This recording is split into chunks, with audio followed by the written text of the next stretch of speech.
All right, in today's episode, we sit down with Lilly Allman. She runs the Instagram channel called In the Know Idaho. She's just a girl trying to save Idaho with the power of political satire. She's pretty hilarious, so check out her channel. This was a great conversation with her. We covered a variety of topics and kind of dived into what we can do as a community to help keep Idaho the way it is. Check it out.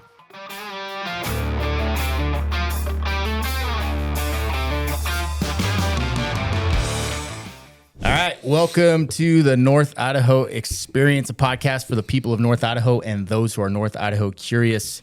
These are the stories of those who choose to call North Idaho home. If you guys are thinking about making North Idaho your home, give our real estate team a call. We are all former first responders and or veterans, and we specialize in helping conservative families find their freedom in North Idaho. Lilly Allman. In the Know Idaho, I'm very excited to have you on the podcast, so thank you. This is straight off your Instagram. Just a girl trying to save Idaho with the power of satire. There it is. We can appreciate satire. Dave is very good at it. I'm really interested because I know nothing about you. Oh, Nice. really? No, surprise, surprise. We start another podcast where I just walk in and here we go. This is how we do it. I schedule everything, and then Dave or Eric, our other partner, they just show up, and they're like, what are we doing? So, Lilly, I'm interested already. I'm sure other people are. So, Instagram, satire, which once again, I equate to sarcasm. Yeah, pretty at times. much. Okay, so we'll get along really well. Yep. Tell me a little bit about you. How long you lived out here? What's your niche in North Idaho? Yeah, so I have lived in the Post Falls area for 7 years now. I'm originally from Seattle, and so my family decided to move over here back in 2018.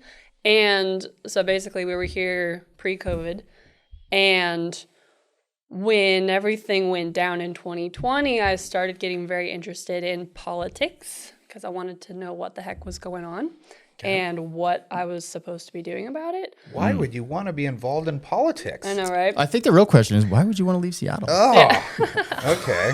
It's such a magical place. Yeah, it is magical. There's so much graffiti now. It's terrifying. Yeah, But all right. yeah, so basically kind of decided to dive headfirst into figuring out politics because I didn't have a very good understanding of like how our government worked. So I've spent the last 3 years figuring out how the government works, and then basically in November there was the Prop 1 issue on the ballot where people were trying to put ranked choice voting and open primaries on the ballot in Idaho.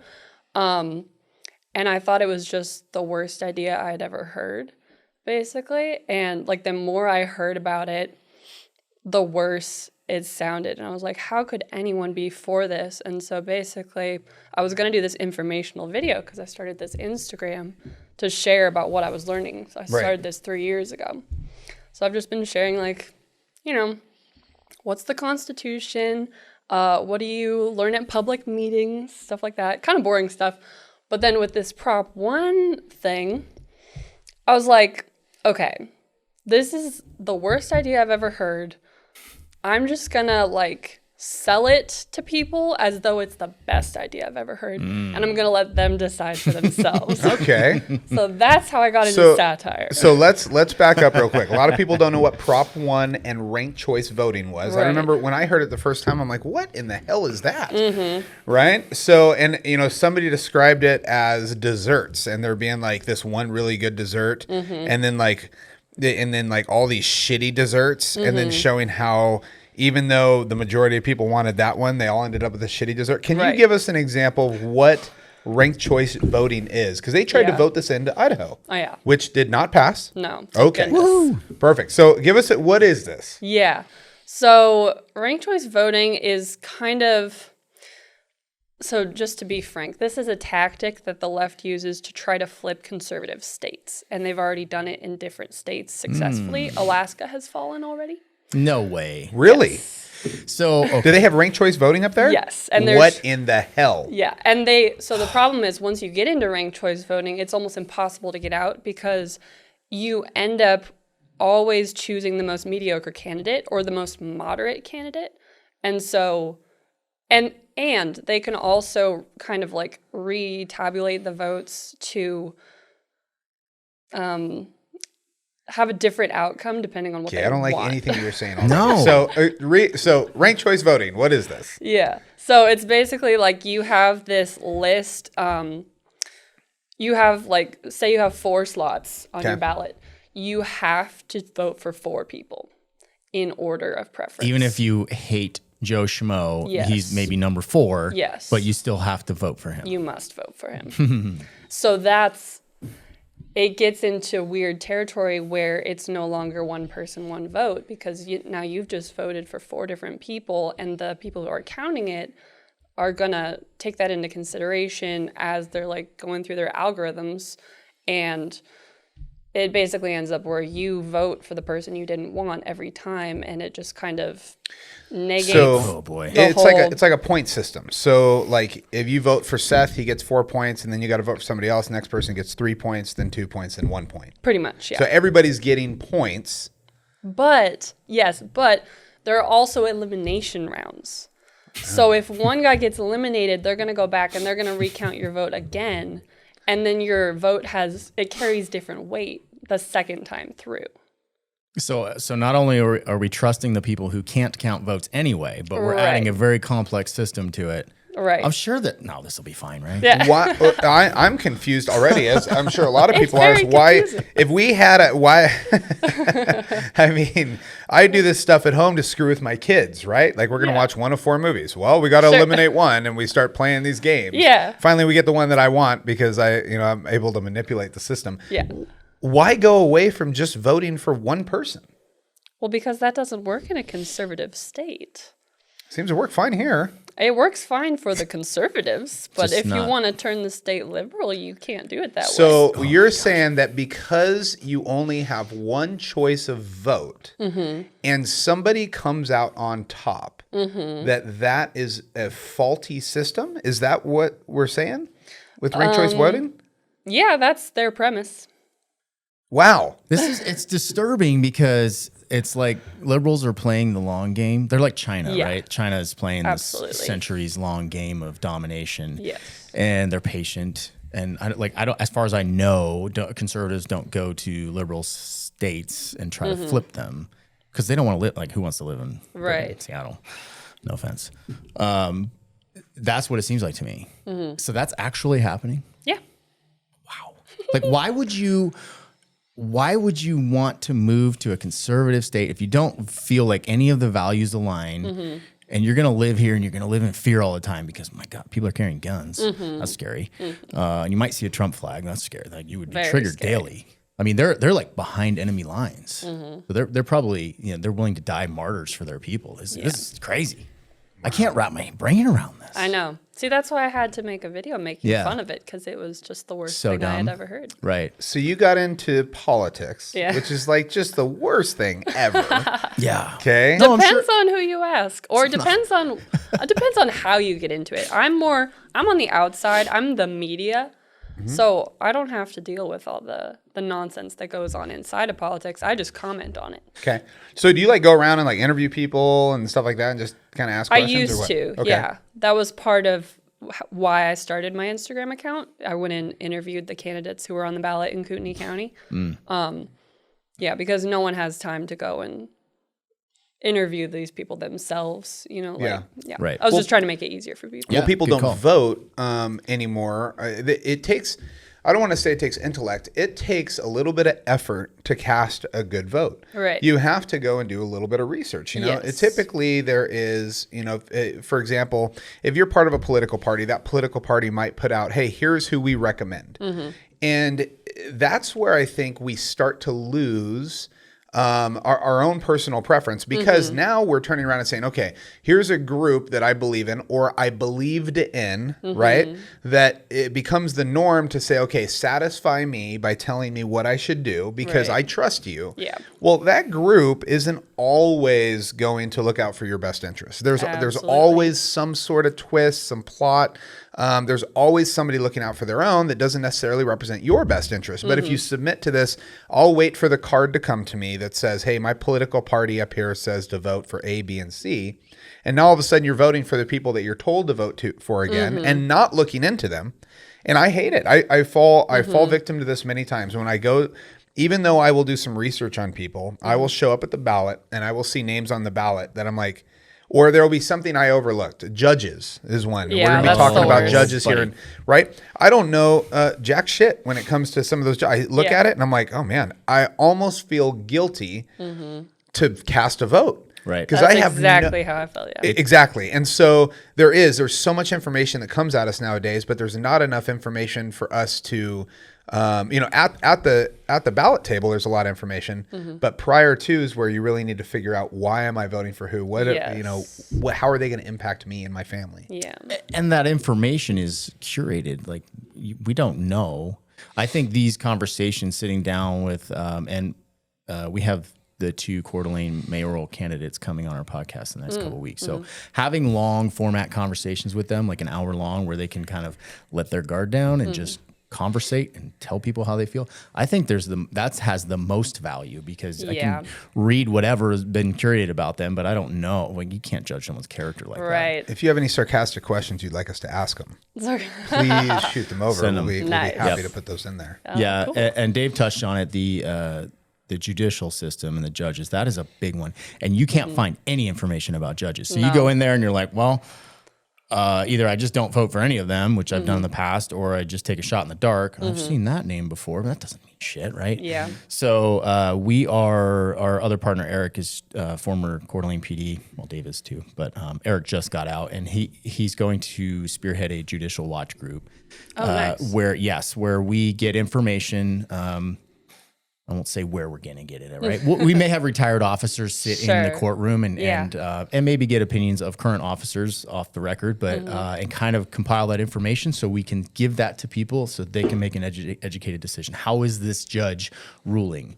Does it align with our values as a community? If not, Right. hopefully we can vote them out. That sounds excellent. So let me ask you this. So you got into politics. You said you wanted to learn how the government works. Yeah. So this is a big pet peeve of mine, because I wish I knew more. Dave's a nerd. Right? I am, but then you have people that go out and they twist things, and you get your Second Amendment, your First Amendment auditors and all this stuff, right? Even people with the Second Amendment, a lot of people don't even understand why that was put in place. Right. But let's get back to that. So what did you learn when you when you wanted to find out how government works? What were the big takeaways? How disappointed were you?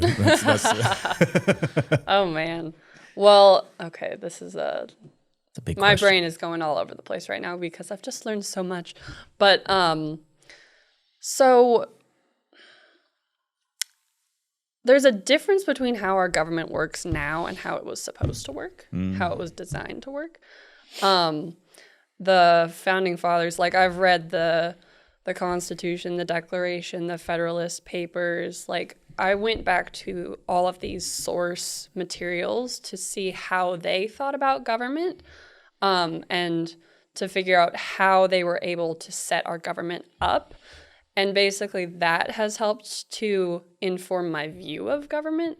Because, there's a lot of things that go on right now that should not be going on, like lawfare, for example. Like, it's just wrong. It totally misses the spirit of the Constitution. What's lawfare?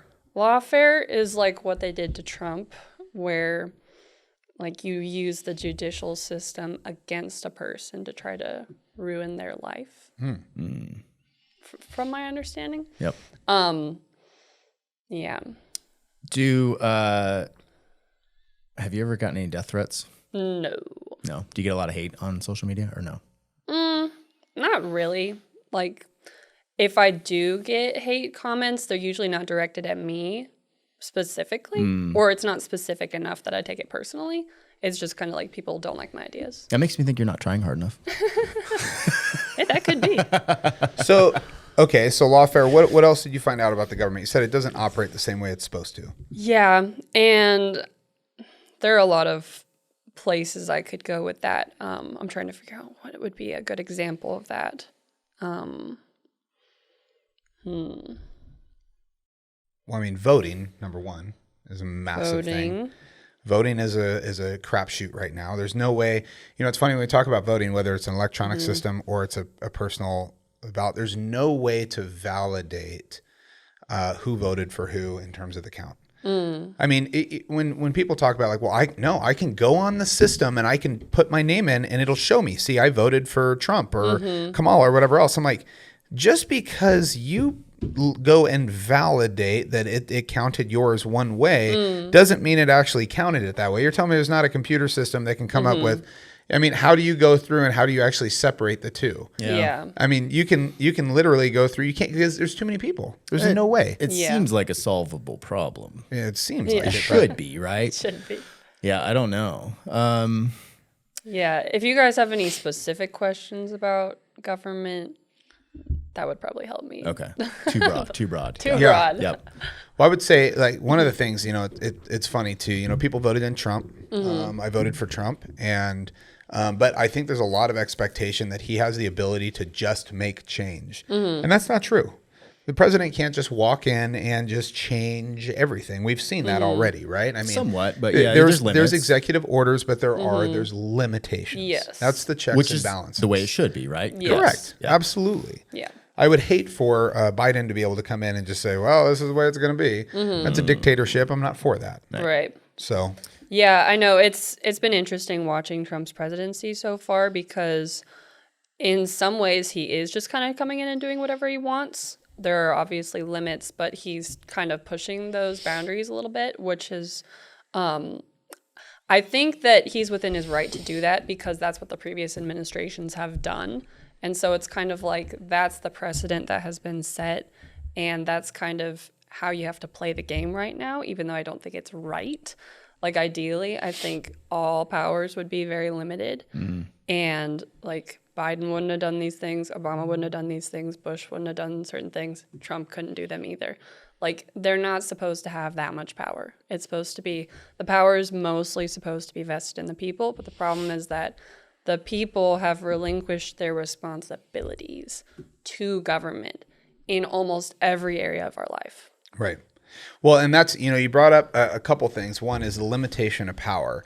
You know, that I'm very much for the deciding factors that determine how I live, I feel like should be as localized as possible, right? As the biggest one being my own household, right? How do we live as a family? Exactly. What are the rules in this house? Those should be the final factor, right? This is how we live. And then there should be, you know, your local community, right? And that could be a few different levels as well between your local community. And that's where the restrictions should really take place among like-minded people. That's why people move. They move to get somewhere where they're around like-minded people. So when you have a group like Coeur d'Alene, all right, you have a very cohesive group of people for the most part. I know somebody's going to be like, no, it's falling apart. Okay, well, anyways, let's just get back to the fact that the majority of the people here have very, very similar interests. Yes. Okay. One of the reasons why I do believe we have very low crime and a lot of things that make this place so great is because you have like-minded people. They want to get along. They want to be friendly. They want to participate in a community together.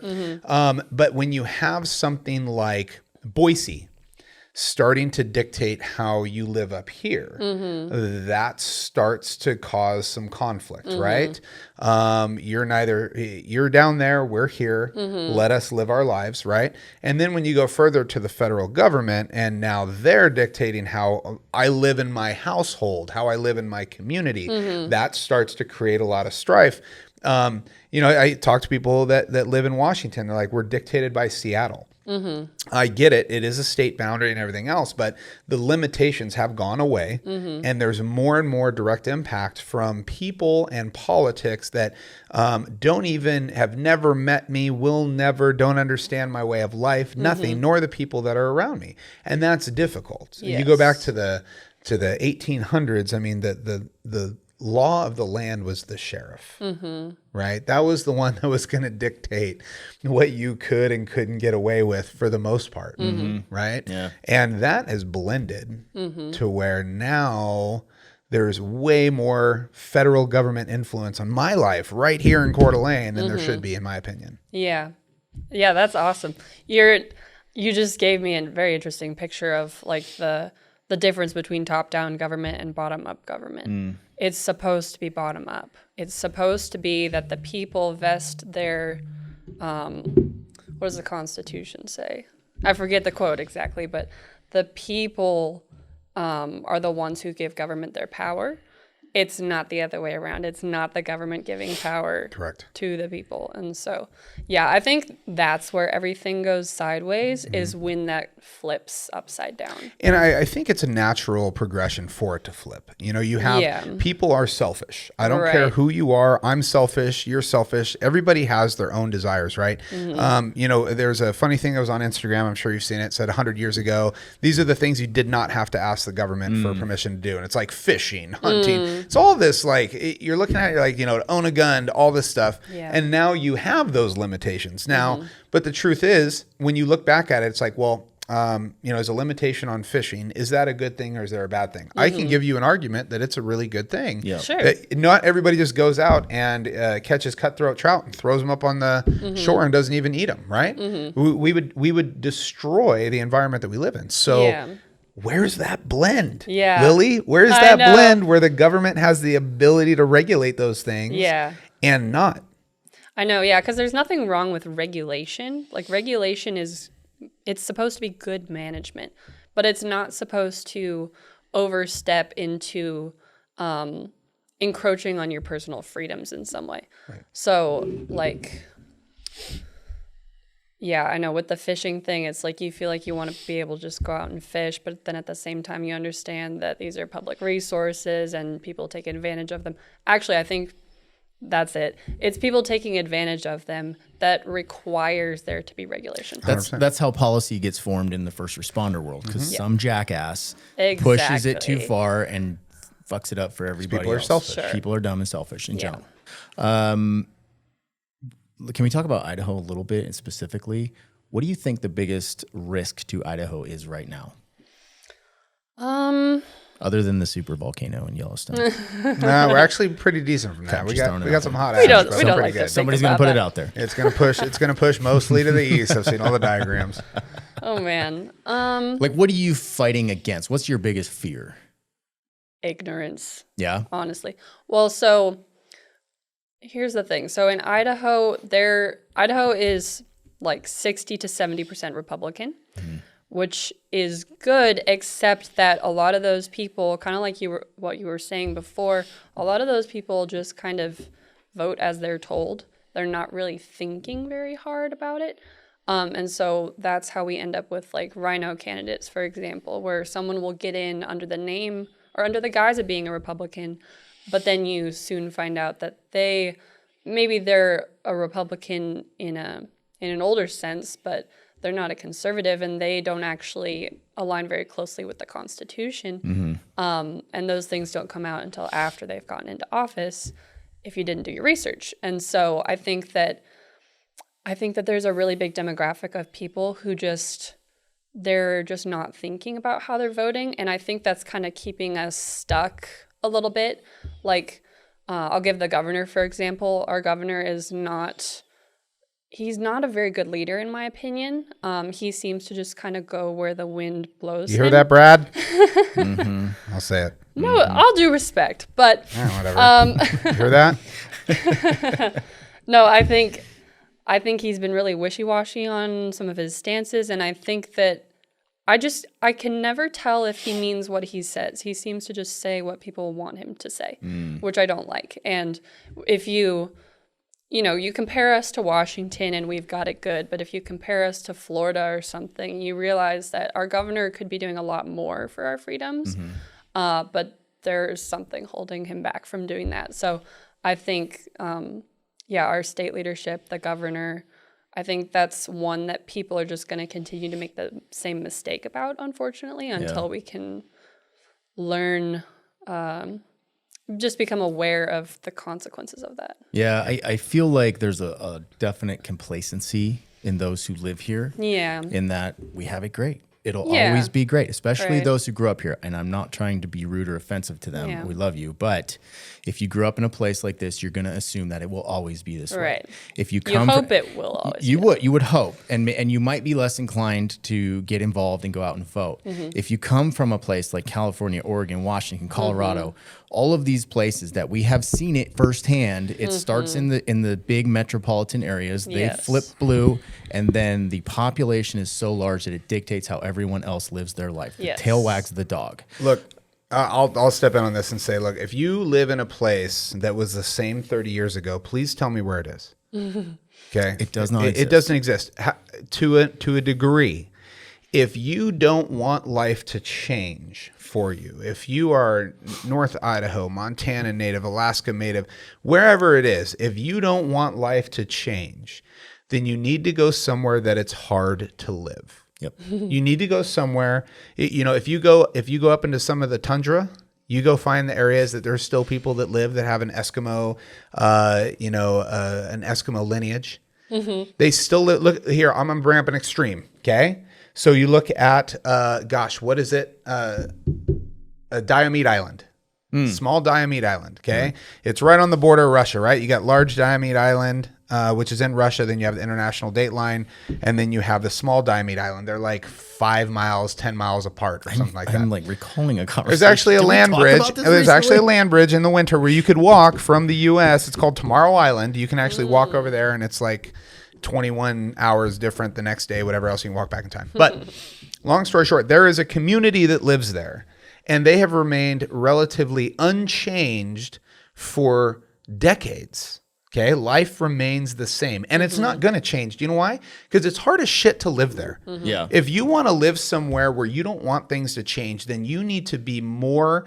You need to be more capable. You need to rely less on the government, less on the roads, less on taxes, less on food distribution, less on entertainment. You have to go live somewhere where you're living. But like Lily said, if Alaska is starting to flip, and I don't know what the biggest city is, Anchorage, Fairbanks, one of those probably. Yeah.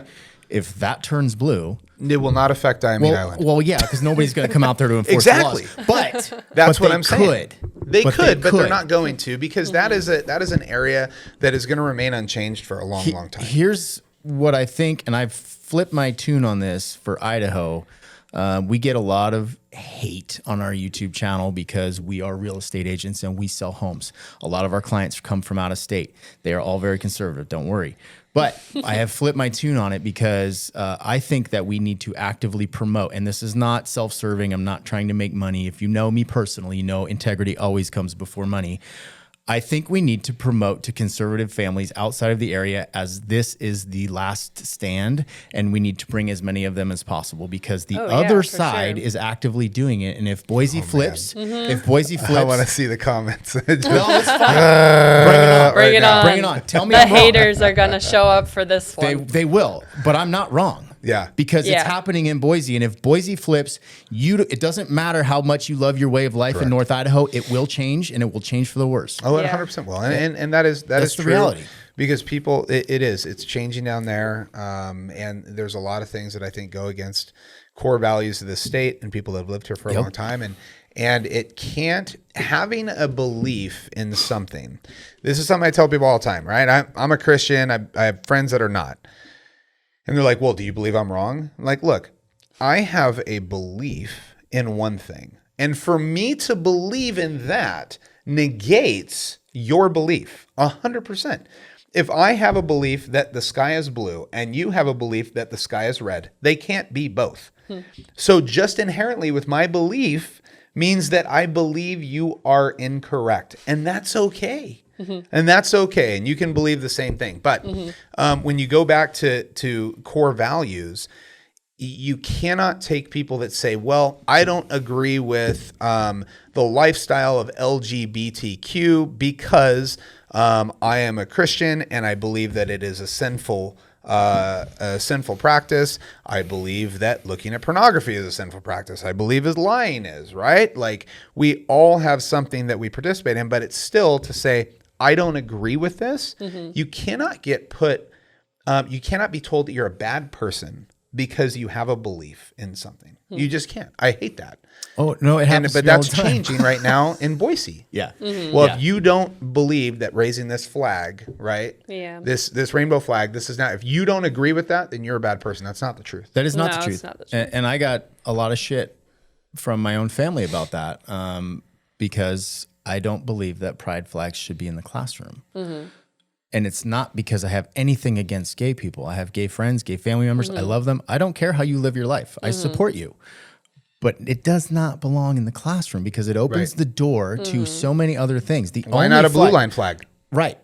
I don't advocate for that to be raised at the government. Or how about BLM? Or who knows? Where do you draw the line? Ku Klux Klan wants You to put a draw the flag in line with the classroom. American You okay with flag. that? That's where you draw the line. I'm not. Right. Yeah, that's it. And maybe a state flag. Apparently not city flags You want to anymore. fly a flag like we do. I mean, I have a blue line, red line flag in my garage. That's my place, but I don't advocate that getting flown to represent law enforcement and fire at the government capital. Because it will exclude someone. 100%. The only flag Yeah. that is all inclusive is the American flag. Agreed. Right. And I made that statement. I didn't even do much, but I got so much shit about it, and I was like, I don't know how to even deal with this. Yeah. Right. Like, I'm not doing anything wrong. I'm not hateful because I don't think this flag should be there. Right. Yeah. It's just common sense. It's actually more inclusive for everyone to not have flags like that. Right. 100%. Yeah. So I'm going to go back to something you said. Okay. You brought up the word precedent. What is precedent? It's when a ruling happens, and then everyone says, "Oh, well, that must be the truth, so that's what we're gonna follow." It's like case law, right? Yeah, case law. Yeah. So would you agree or disagree that we have a bunch of precedent in case law that is not favorable for the direction that we're going as a country? Oh yeah, for sure. So how do we get rid of that? How do we stop precedent? How do we go back on precedent? The Supreme Court has already been working on that a little bit because they overturned affirmative action. They overturned Roe v. Wade. Like, they're revisiting it. The thing is, the Supreme Court, they're just going off of what they know best. And so you've got to get people in there who understand our Constitution, and then you'll end up with better rulings. And so, yeah, I think things are turning around on that front a little bit, just with those examples. Yeah. Yeah, that's hard because really you have to go the next step up. And how much can the Supreme Court handle? All right. Like how much? Yeah. Yeah, and, locally, you were talking about judges. There are, like with the pride flag example, I don't know. I don't remember if someone was actually going to rule on whether it's lawful for Boise to be flying a pride flag or not. But if a judge does rule on it, then Utah is going to say, oh, look, we get to keep ours up too, because Salt Lake City just started flying a pride flag as well. So And then what district court are precedents we can in? be said locally too. What What district court are we? I don't know. Or circuit court? Ninth. Ninth Ninth? Circuit, dictated by California. Yep. Oh. Yep. So that's another thing. We Nice. fall. All the steps. People. You talk about people not knowing. You wanted to learn about politics and the government. Yeah. And by no means am I an expert on the government. Man, I'm the last person to ask. But it's amazing to me when I ask people. I used to ask 4 questions in the fire department. Okay. When people started complaining about politics or anything else, I'd be like, "Hey, I think," and they would always agree. Do you think there should be like a mild test to see if you should be able to vote? And they'd be like, yeah, okay, cool. I'm going to give you a test. 4 questions, super simple questions. Okay. And I'm like, they're not trick questions. They're really not. Well, one of them's kind of a trick question, but I'd say, who was the first president? Okay. Do you know what I got? I got Abraham Lincoln. Abraham Lincoln. I got Thomas Jefferson. I'd get all these other answers. People would overthink it. And I'm like, okay. So 1 down. How many states are there? You know how many times I've heard 48, 49, 51, 52? Oh my goodness. Unbelievable, right? Then I'd ask people, I'd say, what number president was Benjamin Franklin? Oh, that's a good one. That's a tough one. That is a tough one. Do you know? No. I'm gonna see, look, I'm gonna take him out. He was never a president. 0. Gosh, There's the trick question. we just got canceled, I wasn't dude. thinking. Benjamin Son of a Franklin was bitch. never a president. No. So, and, it's funny. You And then caught me up in the moment. And then I'll dude. ask Fuck people, I'm you. like, okay, since government is really important to you and you understand checks and balances, what are the 3 branches of government? Does anybody know? Executive, judicial, Legislative. Legislative. we did Right. it together. Good job. Right. So, but asking those questions, it's funny because the fact that we didn't get them all right here shows that it's not uncommon for Americans to not understand America. Yeah. Right. You get Tom Granger, one of our inspectors, and he's going through the process to become a legal citizen in the U.S. That guy knows more about the U.S. and the Constitution and the government than most Americans. Can we take that whatever educational block that they do and put it into schools, because I think it's lacking there, right? I have a buddy that came from Switzerland and, got his green card, got citizenship. He's a cop now. And that dude is more American than most dudes that I know, because he went through that process. He understands, he learned it. Yeah. Somehow we go through public school and we don't really get it. Yeah. And that's what's tough, is the fact that we're not getting educated on our own country and how it works, which makes it very easy for policy and everything else to get pushed through. Can I argue that that's exactly the way the system wants us to be? 100%. Oh, absolutely. Right? Yeah. They don't want us to be free thinking and intelligent. They want us to be sheep that can go work in a factory, unfortunately. Yeah. I know. Oh. Go ahead.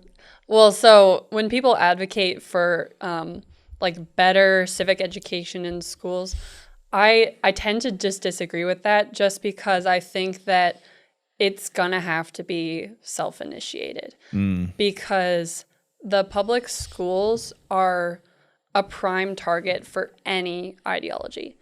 Like, everyone's always gonna want to take over the curriculum, because that's how you raise the next generation of social justice warriors or Americans or communists, like whatever. It's just too big of a it's too centralized, in my opinion. And so, yeah, It is. And it's hard too, because like I tell my kids when we take them out of school, I'll have teachers be like, well, they're going to miss school. Be like, I don't care. You don't teach them anything. And by the way, you're the second line of defense.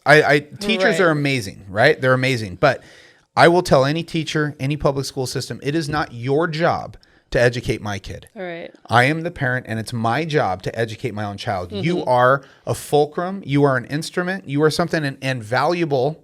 Okay. You are valuable, especially you get these great teachers that are really invested with the kids. That's phenomenal. But their education starts at home. Too many parents have submitted their children to public education to say, this is what you need to learn. I'll see you in 18 years. I can't stand that. And I've had this argument in my home recently, because my kids are starting to get into advanced math.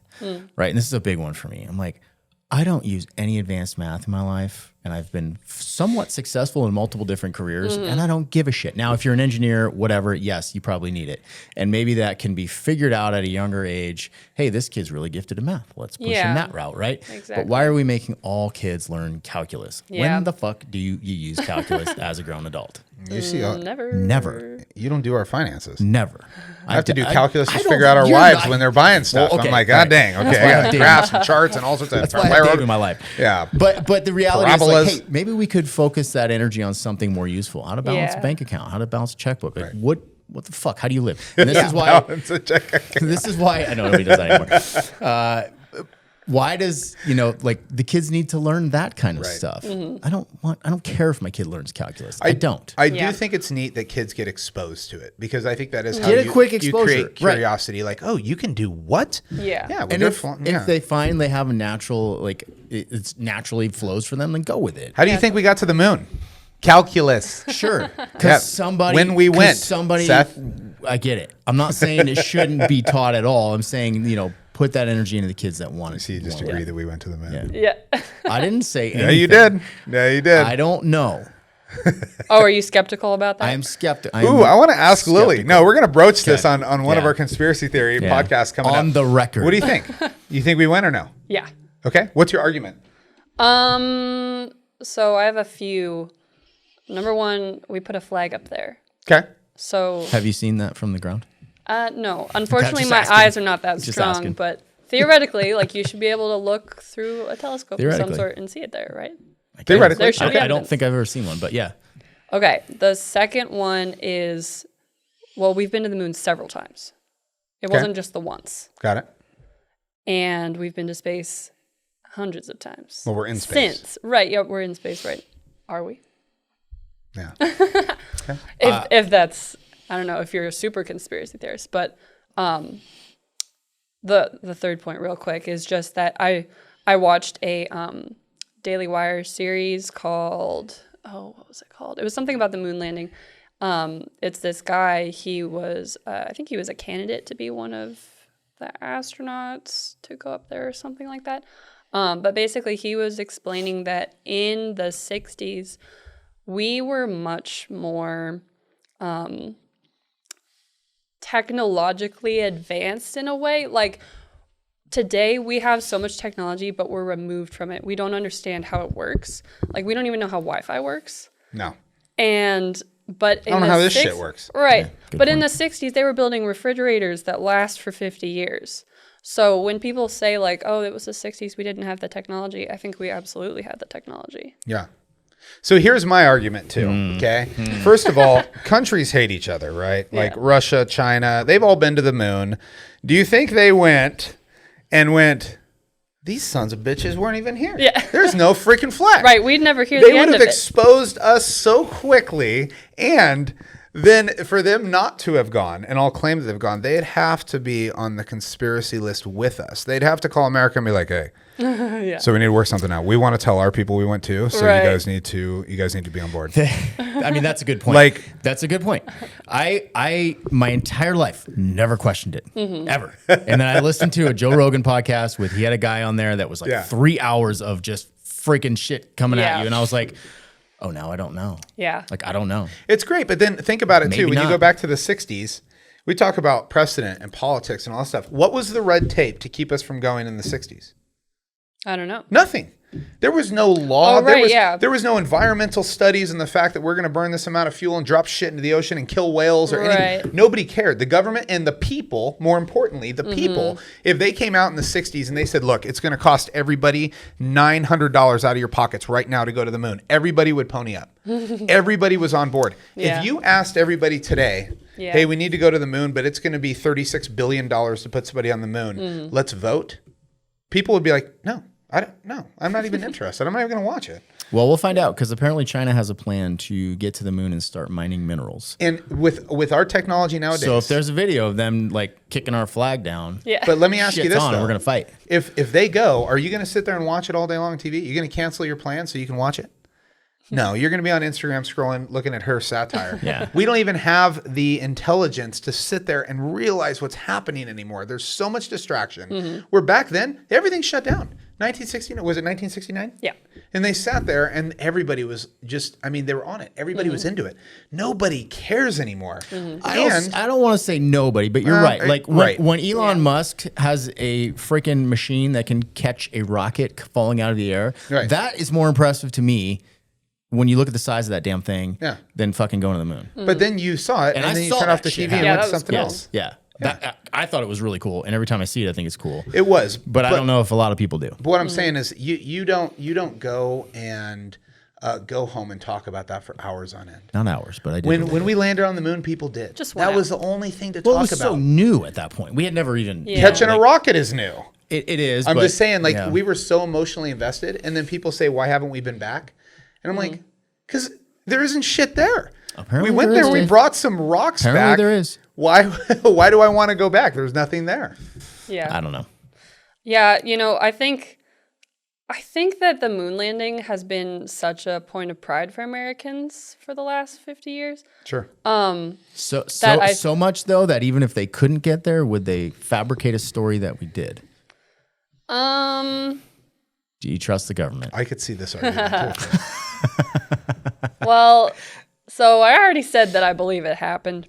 So it's not really about government trust. There were a lot of people involved. Like, Sure. there are a lot of stories from that whole experience too. So you'd have to pay off a lot of people, like decent people. Yeah. It's not like these are deep state agents. Well, These in are theory, guys from and, Ohio. It's like And I'm Beverly not- to clean. Yeah. I'm not all in. I'm just arguing for the sake of arguing. Sure. But in theory, a lot of them could believe what they were doing was real. All the people in the, comm center or whatever, they don't know. They might believe. I they're think they were actually doing smarter it. than us. Yeah. I think they would know. I think they would know the I think they were signs. too collaborative. They understood it. I think we're viewing it through our lens of how we experience the world today, where we don't know. We don't know what goes on really, and we feel like we're being tricked constantly. 100%. But Like I think that. back But then, I think it started then. maybe. I mean, there's so much. There's like, I don't know. Yeah. Aliens, remote viewing, Yeah. all of this stuff. I just listened to a guy, Joe Rogan, that got on and like he was involved in the remote viewing program for, 40 years. Yeah. And it's like, it absolutely was a thing. I have no doubt in my mind. I don't even know what the Yeah. remote viewing thing is. I mean, there's a lot of dark. It's pretty wild, Dave. There's a That's lot of what it dark is. stuff that goes on, but what makes me sad is when people think about all the dark stuff that goes on or that has been done in the name of America, and they think, oh, that's what America is. Oh, America like isn't we're actually inherently bad or something. right. It isn't No. actually good. We don't actually have anything to be proud of. So I fear that the moon landing is one of those targets that people are trying to say it didn't happen, say we weren't actually that smart, we didn't actually accomplish something that big. That's why it can never be admitted. If it didn't happen, right? Well, the truth Maybe. is, and the truth is I say to people all the time, none of us at this table will ever actually know. Even if they go back, even if they're like, look, we're here, they show whatever, we're still processing information from a third-party source. Sure. And we're choosing whether or not to believe it based off of the merit that we determine on our own. Yeah. So, I mean, I can show, I'm not even going to name him, but like we have one agent here that if I were to show him anything, he would be like, that's a lie. It doesn't matter what the merit is. Is he big and tall? No. Oh. No, not our guy. No. But you could show him anything. You could be like, oh, look, we've been to the moon. Look, they're there right now. Here's a live camera. Here, we'll take your cell phone. Like you could do anything you wanted. And if he could be Fake standing news. on the surface of the moon and be like, I'm is a I'm in a simulation. Like he just wouldn't believe it. And it's like, there's no way to prove to somebody like that. So people don't even get me started on the simulation. they have their preconceptions on what is true and what is not. And that's Yeah. just what it is. We went off the rails. Hold on. Okay. Let's bring it back to politics here because everybody loves politics. I wanted to. conspiracies too. So Big John shared this with me yesterday, and it's a cool idea. New Hampshire is started the Free State Project, New Hampshire, and I haven't watched much of this, but I think the premise is exactly what I was just talking about: is that they are actively trying to recruit conservative, freedom-loving, unapologetically American people to their state to combat what else is going on, right? Because the liberal side is sneaky. They're fighting a guerrilla war, and they're winning in a lot of places. And I don't know how else to do it other than we see you trying to flip the population. We're going to bring more of us here, and now there's more of us to outvote you. I don't see another way to do it, right? We have to win at the voting table. We can't, nobody wants violence. Right. Yeah. That doesn't work. No. That's horrible for everybody, right? But we can win at the voting table if we get out there and vote, and if our population doesn't flip, right? Once the population numbers, and that's what screwed California and Washington and Oregon, is those big dense urban populations. They outvote the rural populations. Yeah. And I'm afraid that's what's going to happen in Boise. Yeah. I don't think there's a way to flip, if I'm being honest. Idaho Flip specifically. what? No, I don't think there's a way to flip the direction that we're going, if I'm being completely honest. What direction are we going? So I You feel mean like nationally? we're nationally. Oh, Yeah. Nationally. You think nationally? Oh, wait. What direction do you think nationally is going? I think we're trending downward. I don't think that there's a way to come out of the hole that we're at. Is this as a the nation. end of the republic? No, I really do think beginning it of is. the end? Look, The capitalism is both the thing that got us to where we are and also the thing that is probably going to capsize us. Capitalism specifically? Capitalism, absolutely. So in a capitalistic society, okay, in a free republic, where you have the ability to gain wealth, where you have the ability to become a business owner, to increase your wealth, to do those things, there's only so much wealth that will exist in general. It will create, which it has, it will eventually, under its own system, create a divide. It will create a wealthy side. It will create a poor side. And that will continue to divide. But what will happen is that this side, the wealthy side, we've seen this on Idiocracy, right? The movie Idiocracy. That's a great movie. The wealthy side will continue to be conservative and business focused and motivated. The other side will continue to reproduce. There will continue to be an outgrowth and an outpacing because there's more of a simplicity. There's more of even you could say a family focus. And as that divide continues, there becomes more of a weight and a strain for one side of a capitalistic society than the other. And one will eventually be providing for the other in a sort that at some point there's going to be so much friction that it's going to break because the needs of one side of a capitalistic society, okay, is going to way outweigh where the wealth is. The wealth is going to have to be redistributed, which which it sucks to say, but here's an example. People buy property owners, right? I'm all about you doing what you want with the money. But when you own 15 homes, you take away 15 different places that families could gain wealth. 15 different places where those families could invest on their own. You start to get a distribution of wealth that is uneven. And when you allow that to continue to grow, which it has, this is the baby boomers are the first generation that are doing better than their children. That can't continue. And when that trend continues, we will lose wealth. It will continue to conglomerate into one side, and that side will eventually have to pay for the other side. It is capitalistic in nature. When you look at communism, you think of communism, you go, it's actually a beautiful thought.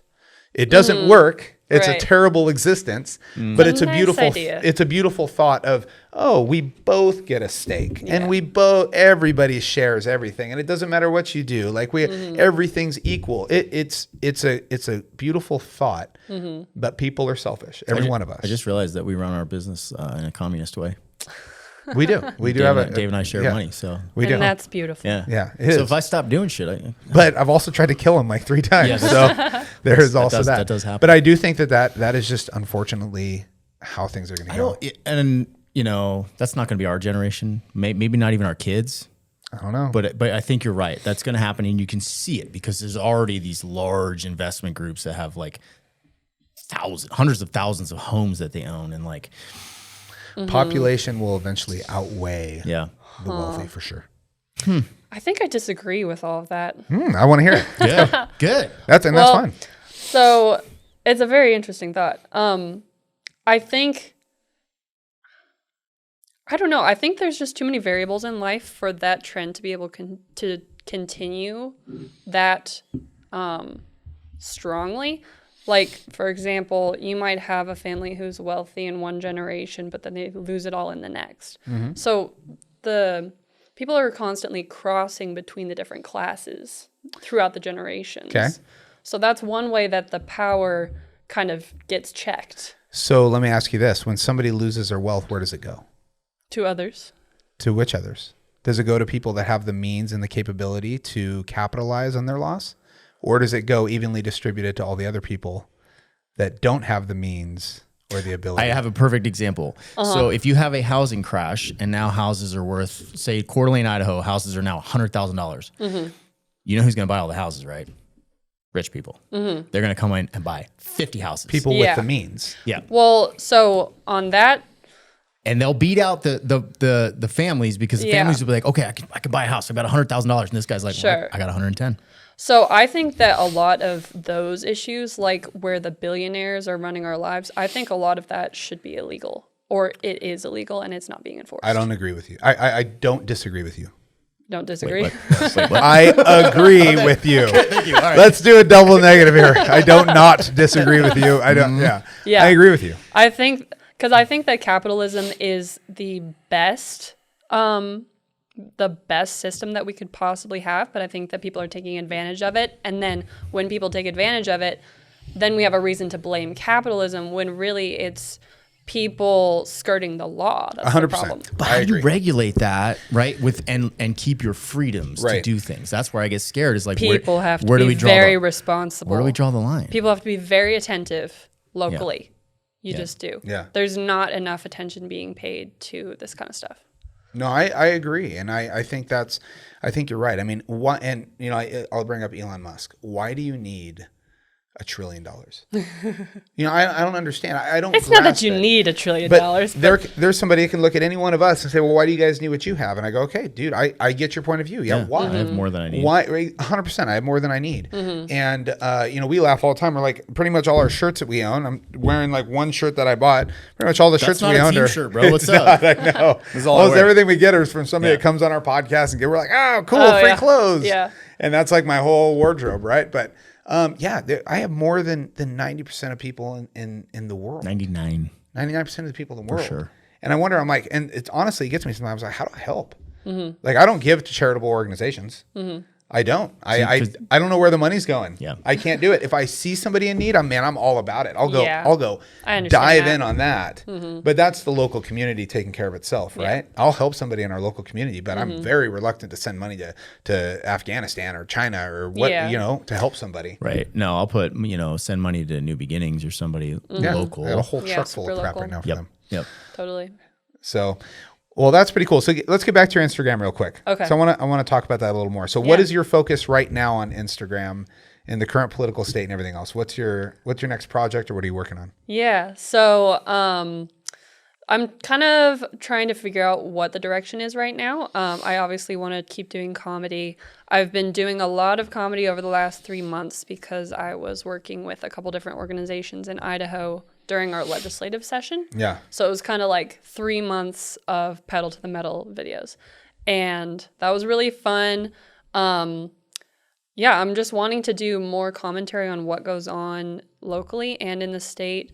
I did a video about the Boise flag, which got quite a lot of traction. It made it onto InfoWars. Oh, that's cool. Hell yeah. And so just wanting to do more stuff like that. Like, I want people to be aware of what's going on, and I want people to think rationally about it. I do not want to inspire any extremism because I don't think that it helps. When the pendulum swings back and forth. I want us to be very grounded. Yeah. No, the extreme side on both sides can get pretty nutty. It does. And we always, we get a lot, like, when you start voicing your opinions and taking a hard stance on things, those groups tend to get attracted to you. And like, that's not who we are, right? We love everybody. Right. We also believe in our values and our way of life, and we want to preserve that. But at the same time, it's not at the detriment of someone else if we can avoid it. Yeah, totally. Yeah. Yeah. Okay. So, I love the fact that you went after the Boise flag because that's such a hot topic. So ridiculous. So if you're listening in the No Idaho, are you on Facebook too or just Instagram? Yeah, technically I'm on Facebook. Okay, but whatever. But Instagram, X. Instagram's the jam. Okay. Yeah. So give her a follow because it's hilarious. It's like the sarcasm is very good. It's Thank you. You're like, oh, who's this? Oh, that's nice. And then you're like, oh yeah, she's talking some shit. Yeah. It's good. It's good. Very subtle. I like it. I'm good with sarcasm all day long. But I think it's important for people to know that, like, you know what? I think the biggest thing to take away is, like you said, you want people to be educated and think about the things they're going to do because we have a tendency to act emotionally and not rationally. I remember my pastor once telling us about spanking kids. We were talking about this the other night. He was like, always separate yourself from your kids for 5 minutes before you spank them. And that day I went home. I was like, I'm gonna start spanking my kids because I don't believe in spanking them. But he gave a few different tools. But one of them that he said, he's like, separate yourself so that you have the ability to think and rationalize, right? With what did they do? Why is this important? How do I explain it to them? And it's the same thing with politics. Somebody will watch this and immediately for the next hour they're just gonna be like, oh my God, they're just so mad. Idiots, and it's like, hold on, like come and sit down at the table and let's talk about it because I think, especially for the youth that don't understand technology, that don't understand how the government's supposed to work, that don't understand the history and everything else, they have to start thinking about the ramifications when they vote for somebody. How is that going to change their lives? How's it going to change you locally, federally, state-wise? How's it going to make a change? So I think that's super important to make sure that people pay attention to that. Yeah, totally. And, like sometimes the comments will come in like, oh, I wish I hadn't moved to Idaho. It's going to get just as bad as the place I moved here from. Like, I thought I was getting away from all that. But I'm usually like, everywhere is like this, but you have a better chance in Idaho of turning things around. Exactly. So you should probably do something about it rather than just wishing that this wasn't happening to you. Yeah. Or wishing that you didn't live here. You should have seen how mad people were when we posted a statistic that's online. You can search it. Talking about Idaho being the second lowest state in terms of crime. Oh, yeah. Man, people lost their minds. And I'm like, guys, they're like, well, that's because you have less people. I'm like, look, it doesn't matter. Per capita. It's a statistic. Oh, yeah. But that's, and I'm like, okay, look, you can, which state has less then? Tell me. I like, go ahead and explain it. Tell me California. Tell me Washington has less crime. Tell it to me. Yeah. I'm fine with hearing it. And give me your justification. I'd love to take that into consideration. Yeah, they don't want it to be true because then they have to look deep within themselves to figure out what they're doing wrong that we're doing right. Right. And And where else is there to go? Exactly. If Idaho falls, I know. where do you go? Like, I already feel Montana's little Small place in Diomede Russia. Island. that's the only place. It's in America. Small wife would Diomede Island. Die. My wife would die there. But yeah, you tell me Alaska's getting infiltrated. I hate that word. It sounds like military. Well, yeah, but it's a shame because Alaska is red, but ranked choice voting makes it appear blue. That's what's happened. And so the leadership is changing over. And, you know, I was just in Montana for a trip, in Bozeman and Billings. I was not impressed. Really? Bozeman, I got off the freeway to get gas, and all of the back roads had rundown RVs and trash. And I was like, Oh, really? I know what this looks like. I know exactly what this is. I've That's seen it in too other bad. states. Yeah. I was like, Yeah. oh. And Really? then It was I- like that in Bozeman? Yeah, and I talked to, you know, our buddy over there. Yeah. And I think it's partly because rich people have been buying up properties, and now the local population can no longer afford to live there. It's So become- they're it's- moving into RVs. It became a vacation paradise for So- people that are wealthy. Yeah, which we always run the risk of that here in North Idaho. We definitely need to avoid that. That's why it's important to bring in families and people that are, Right. I don't want to even use the word low income, because buying a $400,000 house, $400,000 is a lot of money. Yeah. So even like that type of, we almost need more families, more people that are that work, that want to contribute, that bring community, right? That are invested. People that live here are invested in here. People that vacation here, they only want to be here for 2 weeks. They want to enjoy their time. They want to relax. They're not invested in Coeur d'Alene. And we need to be a little careful with vacation rentals. Our friend Whitney down in Harrison, which is in about 30 minutes south of, an hour south of Coeur d'Alene. It got destroyed by Airbnbs because out-of-state people were buying them up, and it killed the community. It's such a small community already, and now you have no families there. You just have vacation rentals. Right. Yeah. So I'm not a huge fan of regulation, but things like that should probably be regulated so we can avoid But if it's that. regulated within the local community, if it's regulated by us, if it's regulated by people here, I don't have a problem with it. What I have a problem with it is if Boise tells us we can't have Airbnbs, or the federal government. Now I'm like, hold on. Yeah. If it's a community thing, I can get behind it even if I don't like it, because it's the people here that push that through, and we're looking out for us. When we make decisions here in Coeur d'Alene, we're not looking out for Seattle. We're not looking out for Spokane. We're not looking out for other people, and I could care less what they think. You're right. Yeah. And maybe it's a function of, hey, you can have an Airbnb, but you need to have a primary residence in Kootenai County or whatever.